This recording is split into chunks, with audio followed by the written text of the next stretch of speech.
The day Eliza Monroe heard her landlord's footsteps on the wooden stairs, she knew something had shifted in the air, and it was not the kind of change that brought relief to a 23-year-old widow trying to survive in Dodge City, Kansas in the summer of 1878. She had been living in the small room above the general store for 6 months now, ever since her husband Thomas had been thrown from a horse and broken his neck, leaving her with nothing but grief and a mounting pile of debts that seemed to multiply like rabbits in spring. The rent was due yesterday, and she had counted her coins 3 times that morning, each count coming up $4 short of the 12 she owed Mr. Clarence Hodge, a man whose reputation for collecting what he was owed had become as notorious as his wandering hands. She stood by the window, watching the dust swirl down Front Street as cattlemen drove their herds through town, their shouts mixing with the sound of piano music drifting from the Long Branch saloon. Her fingers twisted the hem of her faded blue calico dress, the same one she had worn to Thomas's funeral, the same one she wore most days now because the others had been sold to pay for food. The knock came sharp and insistent, and she took a breath before opening the door. Clarence Hodge filled the doorway with his considerable bulk, his vest straining over his belly, his eyes small and calculating beneath bushy eyebrows that had gone gray years ago. He was perhaps 50, with jowls that shook when he spoke and breath that smelled of whiskey even at 2 in the afternoon.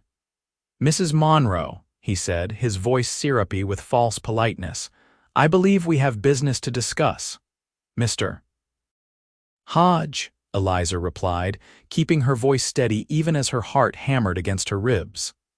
"I know the rent is overdue. I have $8 here, and I will have the rest by Friday. Mrs. Patterson said she would pay me then for the sewing I have been doing." He stepped inside without invitation, forcing her to move backward into the small room that served as both her kitchen and sleeping quarters.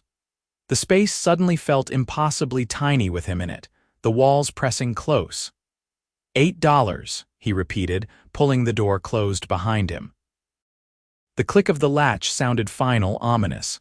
"That is not $12, Mrs. Monroe, and this is not the first time you have been short." "It is the first time," she protested, though her voice came out smaller than she intended. "I paid in full every other month." "Barely," he said, moving closer. She could see the sheen of sweat on his forehead, smell the tobacco that clung to his clothes. "And I have been patient, have I not? Very patient with a young woman in your situation, but my patience, Mrs. Monroe, is not without its limits." Eliza's hands clenched at her sides.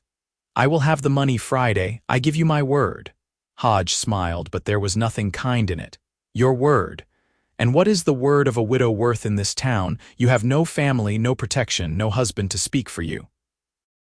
He reached out and fingered a strand of her dark hair that had escaped from the knot at the nape of her neck. She jerked away, but there was nowhere to go with the bed at her back.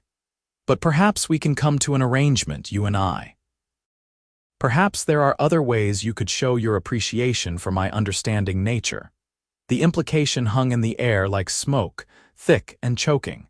Eliza felt ice slide down her spine even as her cheeks burned with humiliation and fury. "I will pay in money, Mr. Hodge." "That is the arrangement we made." "Arrangements can change," he said, his hand moving to her shoulder. His fingers pressed into her flesh through the thin fabric of her dress. "You are a comely woman, Mrs. Monroe. It would be a shame to see you out on the street with nowhere to go. But if you were to be more accommodating, more friendly, I could be very generous. I could even reduce your rent, give you more time to find work." She shoved his hand away, her voice rising despite her fear. "I would rather sleep in the street than submit to what you are suggesting, Mr. Hodge. You will have your rent on Friday, or you will have to drag me out of here by force, but you will never have anything else from me." His face darkened, the false pleasantness evaporating like water on hot stones. "You ungrateful little fool. Do you think anyone in this town will help you? Do you think anyone cares what happens to a widow with no prospects and no sense?" He grabbed her wrist, his grip bruising. "You will learn respect, Mrs. Monroe, and you will learn that when a man offers you an opportunity, you take it. "Let go of me," she said, trying to twist free, but his other hand caught her waist, pulling her against him. "I think it is time we sealed our new arrangement," he breathed, his face coming closer to hers.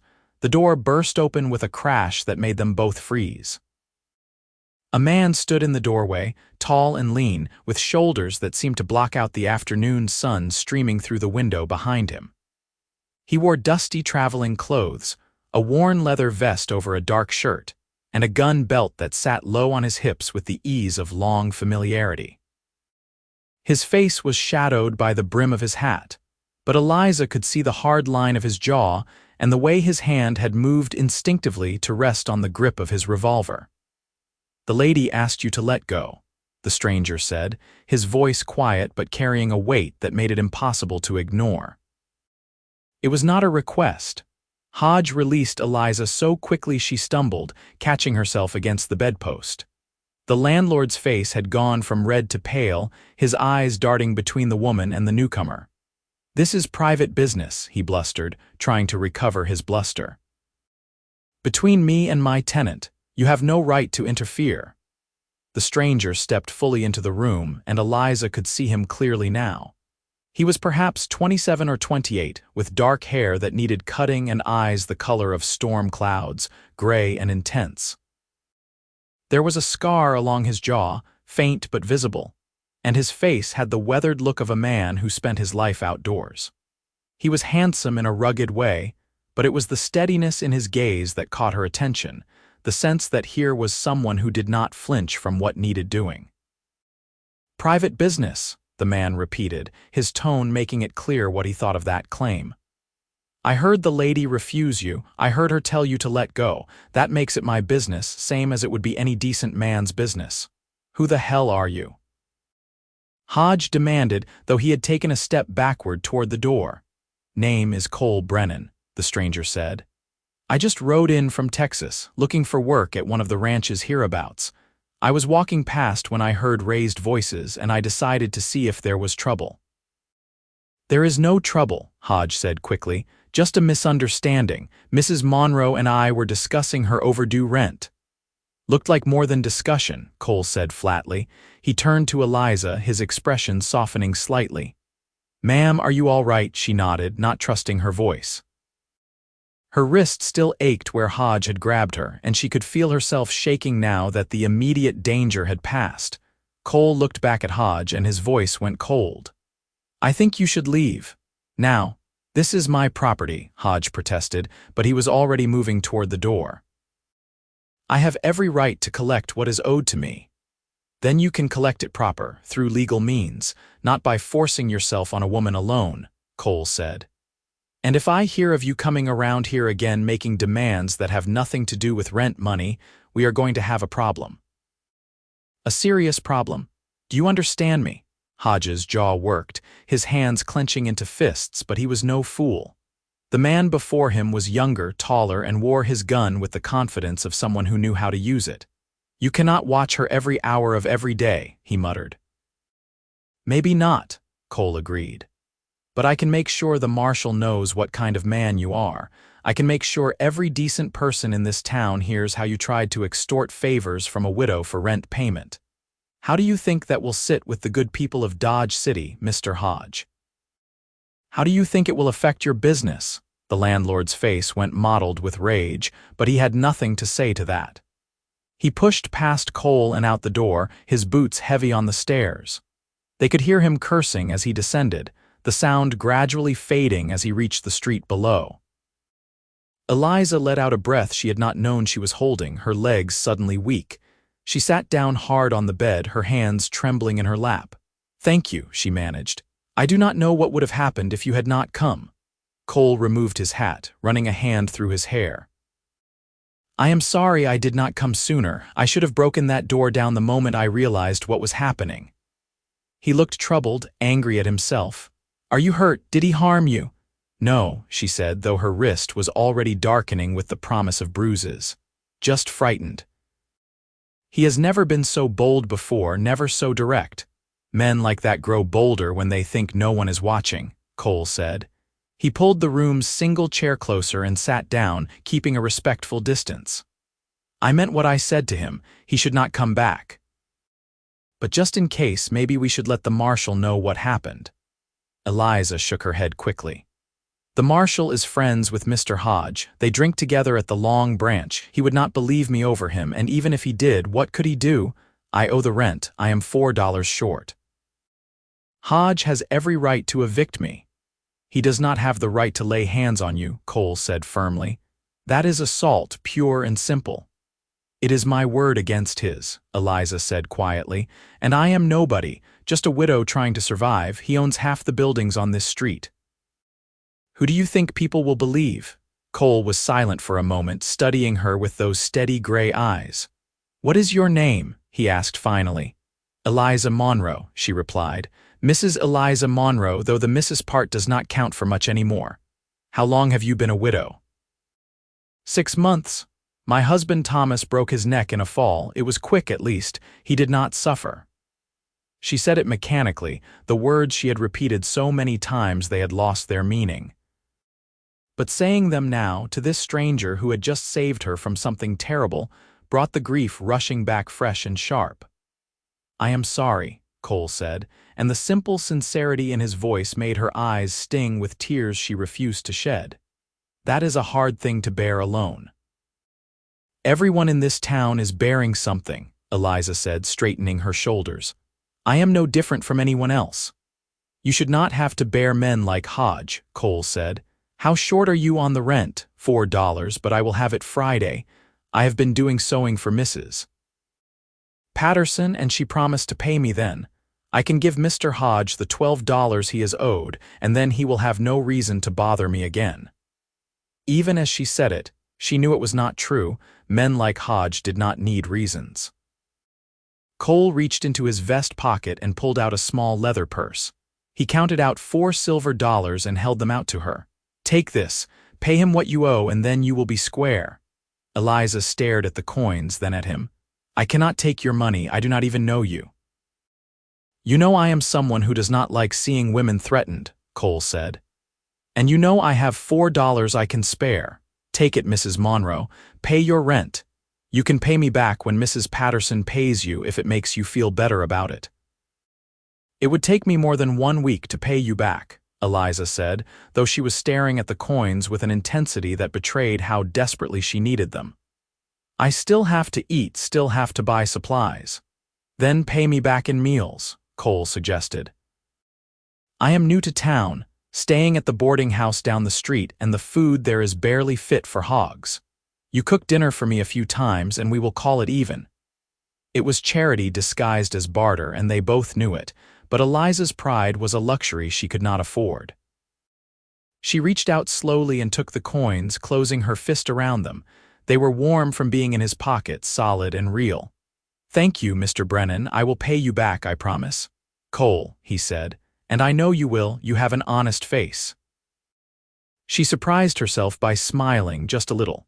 You just met me. How do you know I am honest? Same way I knew Hodge was trouble the moment I heard his voice, Cole said, standing up and settling his hat back on his head. Some things you just recognize. He moved toward the door, then paused. I meant what I said to him. If he comes around again, if he bothers you, you send word to me. I will be at the boarding house or at one of the ranches looking for work. Someone will know where to find me. You are looking for ranch work? Eliza asked. There are several big spreads nearby. The Diamond K is always hiring drovers, especially this time of year.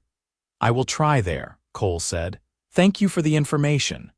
He tipped his hat to her, a gesture so old-fashioned and courteous it made something in her chest tighten.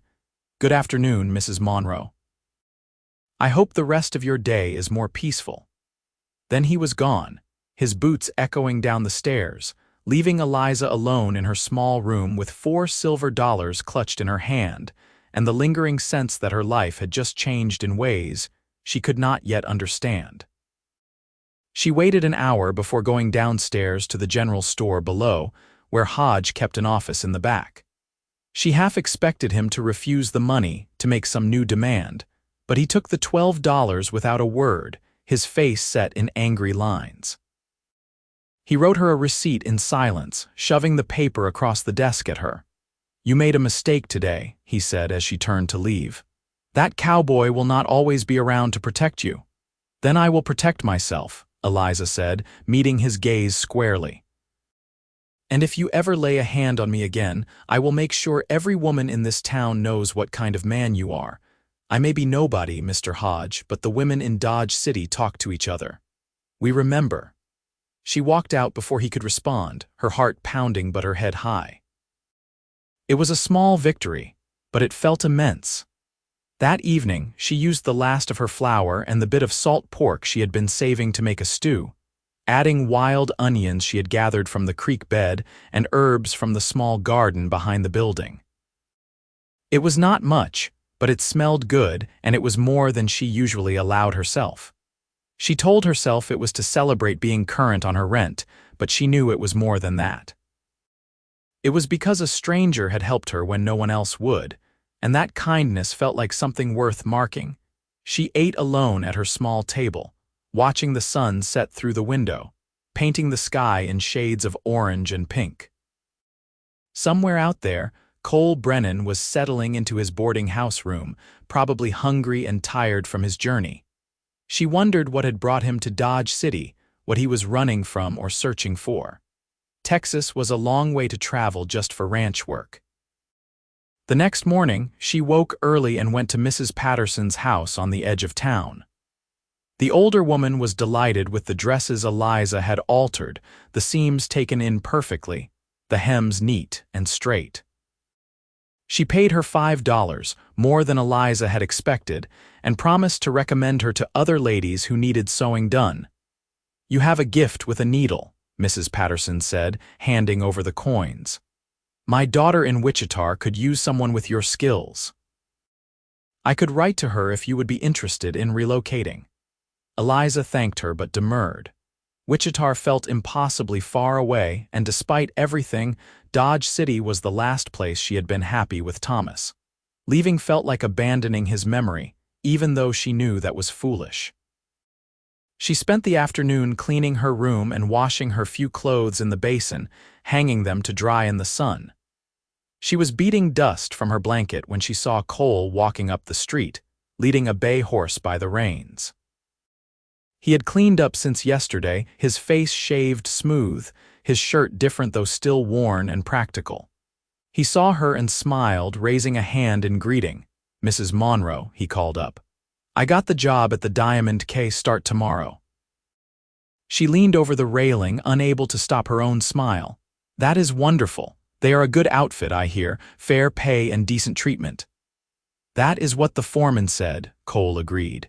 He tied his horse to the rail and climbed the stairs, stopping a respectful distance from her. "I wanted to check on you, make sure Hodge had not come back." "He took the rent money," Eliza said. "He was not happy about it, but he took it." "Thank you again for the loan. I have your $4 inside. Mrs. Patterson paid me today." "Keep it," Cole said. "Use it for food or whatever you need." "We had a deal, remember? You are going to cook for me to pay off the debt." Eliza hesitated. "Are you certain? I could pay you now and save you the trouble." "It is no trouble," Cole said. "In fact, I was hoping I could take you up on that deal tonight." The boarding house served something they called stew, but it tasted more like boot leather in water. "I would be grateful for a real meal." She should have said no. It was not proper, a widow entertaining a single man in her room, but propriety had not protected her from Hodge, and Cole had. Besides, she owed him, and a debt was a debt. "I do not have much," she warned. "Just basic fare." "Basic fare sounds perfect," Cole said. She cooked rabbit that evening, which she had bought from a boy who trapped them in the fields outside town. She made it with potatoes and carrots, seasoning it with sage and pepper, and baked biscuits in her small oven. It was simple food, but she took care with it, wanting it to be good. Cole arrived at sunset, knocking politely and waiting for her invitation before entering. He had brought a bottle of cider, which he presented with a slightly embarrassed smile. "I did not know if you drank spirits," he said, "so I thought this might be safer." They ate at her small table, the plates crowded together, the room filled with the warm smell of food and the golden light of her oil lamp.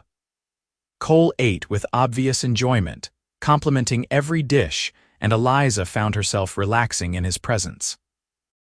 He was easy to talk to, asking questions without prying, telling stories about his journey from Texas without bragging. "Why did you leave?" she asked finally, emboldened by the cider and the comfortable atmosphere. "Texas, I mean, it is a long way to come." Cole was quiet for a moment, turning his cup in his hands. "I was working for a ranch down there," he said finally. "Good place, good people. But the owner's daughter developed feelings for me and I did not return them. She was a nice girl but too young and I did not feel that way about her. When I told her so, gently as I could, she was hurt. Her father was angry, thought I had been leading her on. It seemed better to leave than to cause more trouble." "That was honorable of you," Eliza said. "Many men would have taken advantage." "Taking advantage of someone's feelings is not something I could live with," Cole said, meeting her eyes. "I believe in dealing straight with people, especially when it comes to matters of the heart." There was something in the way he said it, in the way he looked at her, that made Eliza's breath catch. She looked down at her plate, suddenly flustered. "That is a good way to be," she managed. They finished the meal in comfortable silence, and when Cole left, he thanked her warmly, insisting the food was the best he had eaten in months. "Same time tomorrow?" he asked with a smile. "Tomorrow you start at the ranch," Eliza reminded him. "You will be tired." "Not too tired for good cooking," Cole said. "If the invitation is still open." It was, and he came the next night and the night after that. It became a routine, Cole stopping by after his work at the Diamond K, often bringing something to contribute to the meal: a cut of beef from the ranch, fresh eggs, a sack of flour. They talked for hours about everything and nothing, and Eliza found herself looking forward to his arrival more each day. She learned that he was 28, that he had been born in Missouri but moved to Texas with his family as a child, that his parents were dead and he had no siblings. He had been a cowboy his entire adult life, moving from ranch to ranch, never staying long in one place. He read when he could, though books were scarce, and he had a love for horses that bordered on reverence. In turn, she told him about her life, about growing up in Kansas, about meeting Thomas at a church social when she was 19 and marrying him 6 months later. She told him about the good years, brief as they were, and about the loneliness that had followed his death, the sense of being adrift in a world that had no use for widows with no family and no money. "You are not useless," Cole said firmly one evening, about 2 weeks after they had met. They were sitting by her window, watching the stars come out over the prairie. "You are skilled, hardworking, and kind. Any community would be lucky to have you." "You hardly know me," Eliza protested, though his words warmed her. "I know enough," Cole said. "I know you face trouble with courage. I know you keep your word. I know you make the best biscuits in Kansas." He smiled at her and she smiled back, feeling something shift between them, some invisible line being crossed. "Cole," she said hesitantly, "I have to ask, why do you keep coming here? You have paid your debt for the loan several times over in meals." He looked at her for a long moment, his expression serious. "Because I want to," he said simply. "Because when I am here with you, I feel like I am home. I have not felt that way in a long time, Eliza, maybe ever." Her heart hammered at the sound of her name on his lips the first time he had used it. "I feel it too," she admitted, barely above a whisper, "but I do not know if I am ready. Thomas has only been gone 6 months." "I know," Cole said gently, "and I am not asking you to be ready. I am just asking you to let me keep coming around, let me spend time with you. Whatever happens between us, we will let it happen in its own time. Does that sound fair?" It sounded more than fair. It sounded like a gift. "Yes," she said, "I would like that." Over the following weeks, they grew closer still. Cole was unfailingly patient, never pushing for more than she was ready to give, but his feelings were clear in every glance, every small gesture. He fixed the leaking spot in her roof, replaced a broken hinge on her door, and bought her a new lamp when her old one cracked. He found reasons to be near her, to make her life easier, and she found herself relying on his presence, craving it when he was gone. The town noticed, of course. Towns always noticed. There were whispers, some kind, some not. Some people thought it was too soon after Thomas's death that Eliza should remain in mourning longer. Others thought she was lucky to have caught the attention of a decent man, that she should secure him before someone else did. Eliza tried to ignore both camps, focusing instead on the truth of her own heart. She was falling in love with Cole Brennan, and it terrified her. It was different from what she had felt for Thomas, which had been sweet and comfortable, the love of children becoming adults together. This was fiercer, deeper, a connection that felt elemental. Cole saw her, truly saw her, in a way no one else ever had. He valued her opinions, sought her company, and made her feel like she mattered in the world. One evening in late August, nearly 2 months after they met, Cole arrived at her room looking troubled.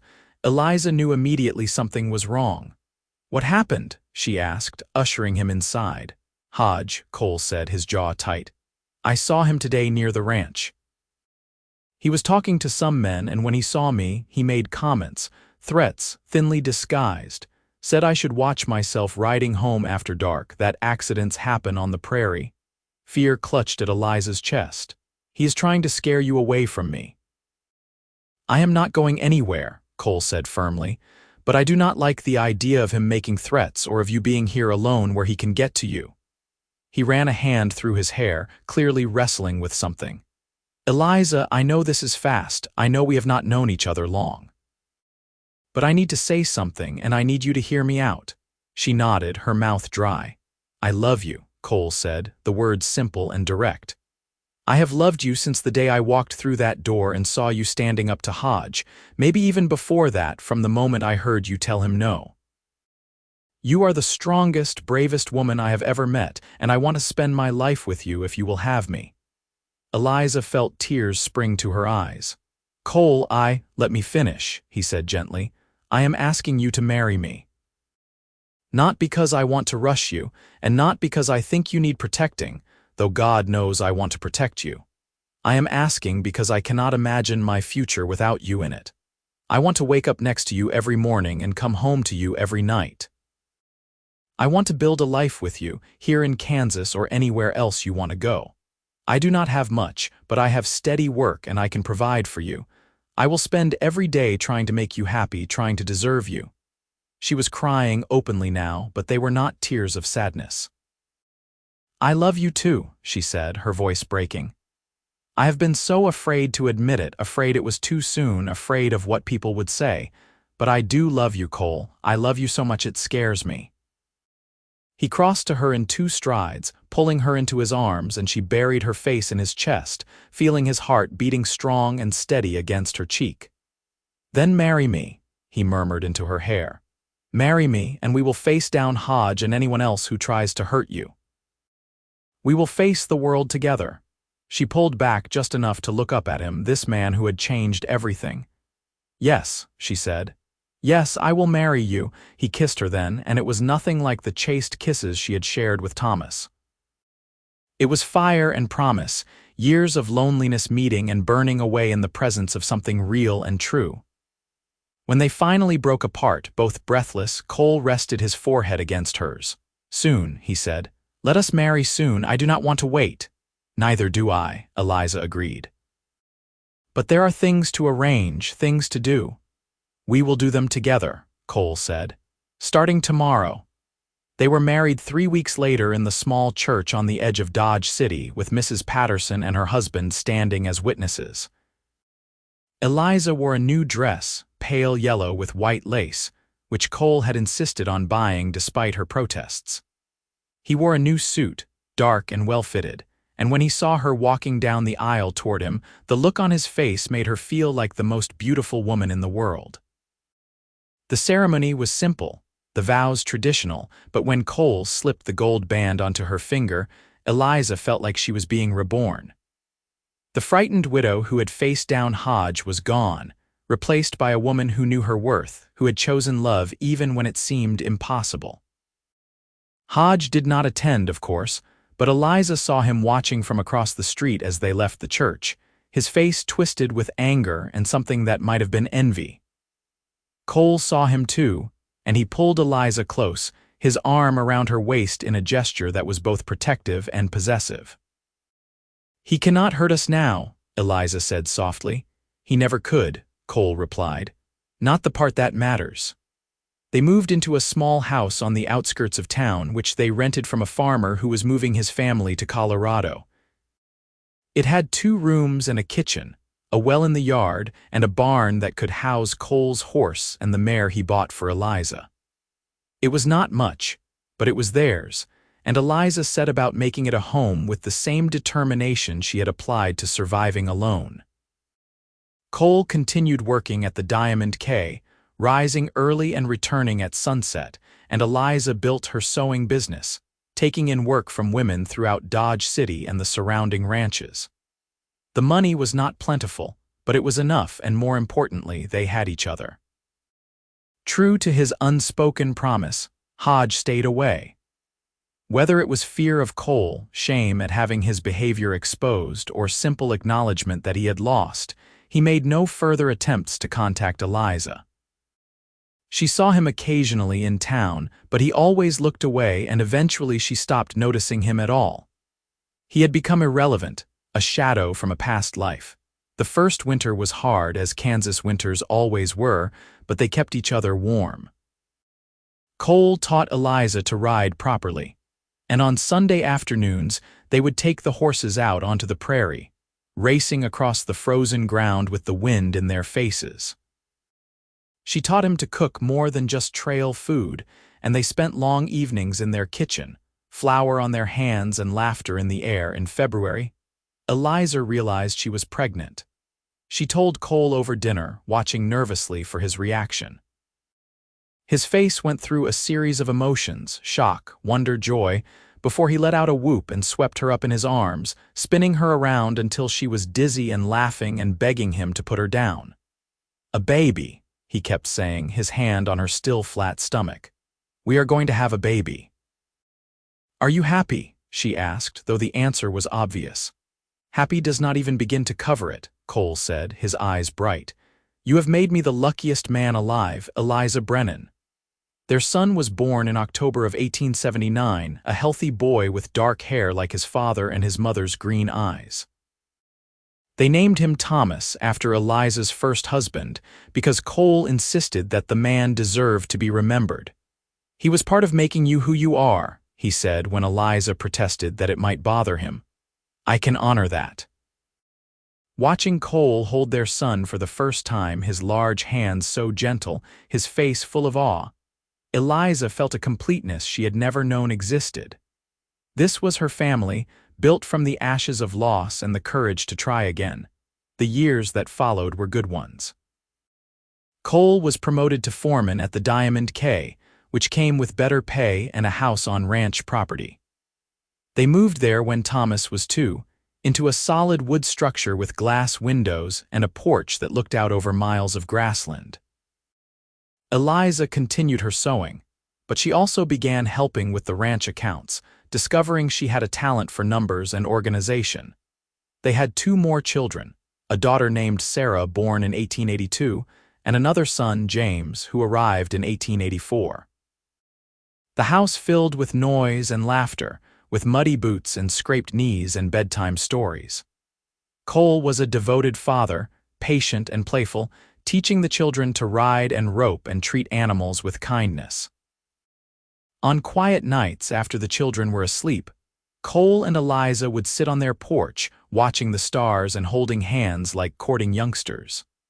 They talked about everything, their dreams for the children, their plans for the ranch, the memories they were building together. "Do you ever think about that day?" Cole asked one evening, nearly 6 years after they met. "The day we met, all the time," Eliza admitted. "I think about how close I came to giving up, to believing that Hodge and men like him were all I deserved. And then you walked through that door and everything changed." "I almost did not stop," Cole said quietly. "I heard voices, but I thought maybe it was not my business. I almost kept walking." Eliza squeezed his hand. "But you did not." "But I did not," he agreed. "And I found you, I found home." "We found each other," Eliza corrected. "And I would not change a single moment, even the hard ones. They all led here to this. They sat in silence, the prairie wind soft around them, the sounds of their children sleeping safely inside. It was a simple life by some standards, but it was rich beyond measure in the ways that mattered.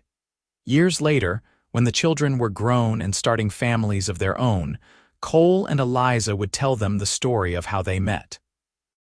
They would talk about courage and kindness, about standing up for what was right even when it was hard, about recognizing love when it appeared even in the most unlikely circumstances. The children, and later the grandchildren, never tired of hearing it. Thomas grew up to run the Diamond K after Cole retired, a skilled rancher with his father's integrity and his mother's determination. Sarah married a doctor and moved to Wichita, where she opened a school for girls. James became a lawyer, fighting for the rights of those who could not fight for themselves, inspired by the story of how his father had defended his mother. Cole and Eliza lived long lives, seeing Kansas transition from wild frontier to settled state, from open range to fenced farms. They saw progress and change, some of it good, some harder to accept, but they faced it all together as they had promised. When Cole died in 1921 at the age of 71, having lived a full and meaningful life, Eliza held his hand and reminded him of that first day. "You saved me," she whispered. "In every way a person can be saved. You saved me too," he replied, his voice weak but certain. "I was lost until I found you." Eliza followed him 2 years later, surrounded by her children and grandchildren, her mind still sharp, her memories intact. Her last words were of Cole, of the love that had defined her life, the love that had begun with an act of courage on a dusty afternoon in Dodge City. They were buried side by side in the cemetery on the hill overlooking the town, their headstones simple but eloquent. Cole Brennan, it read, beloved husband and father, defender of the defenseless. And next to it, Eliza Brennan, beloved wife and mother, woman of courage and grace. But for those who had known them, who had seen the way they looked at each other even in their twilight years, who had witnessed the love that had sustained them through decades of life, no epitaph was needed. Their story lived on in the family they had built, in the values they had instilled, in the simple truth that love, when it is real and true, can transform everything. It had started with fear and desperation, with a landlord who demanded more than rent and a cowboy who overheard and made sure he never came back again. But it had become something infinitely greater, something that proved that even in the harsh landscape of the Old West, even in the face of cruelty and hardship, kindness could prevail, courage could triumph, and love, real love, could conquer all. Their children would tell the story to their children, who would tell it to theirs, a legacy not of wealth or fame but of something far more valuable. It was the story of two people who had found each other when they needed it most, who had chosen to build a life together despite the odds, who had proven that sometimes the greatest adventures begin with a single act of decency, a moment of standing up for what is right, and the courage to love again even after loss. The small house where they had first lived together still stood decades later, occupied by other families who knew nothing of its history. But sometimes, people said, on quiet summer evenings, you could feel something in the air there, a warmth, a sense of peace. It was just imagination, of course, the romantic fancies of a town that had grown soft with civilization. But those who believed in such things liked to think it was Cole and Eliza, their love so strong it had left an imprint on the very boards and nails, a reminder that some things endure beyond death, beyond time, beyond everything. And whether that was true or not, whether it was memory or magic or simply the human need to believe in lasting love, it brought comfort to those who heard it. In the end, that was what mattered. Not the struggle or the hardship, not the villains who had threatened or the obstacles they had overcome, but the simple, profound truth that they had loved each other completely, had built a life and a family on that foundation, and had left the world a better place for having been in it. Their story was the West itself, Raw and beautiful, harsh and hopeful. A place where people could reinvent themselves, where courage counted more than birthright, where a widow and a cowboy could find each other and build something lasting. It was a reminder that the best stories are not about perfection, but about real people facing real challenges and choosing, again and again, to do the hard, necessary work of loving well. And in the hearts of those who remembered them, Cole and Eliza Brennan lived on, forever young, forever in love, forever proof that sometimes, when you are least expecting it, when you are at your lowest and most vulnerable, the right person will walk through the door and change everything, and all you have to do is be brave enough to let them.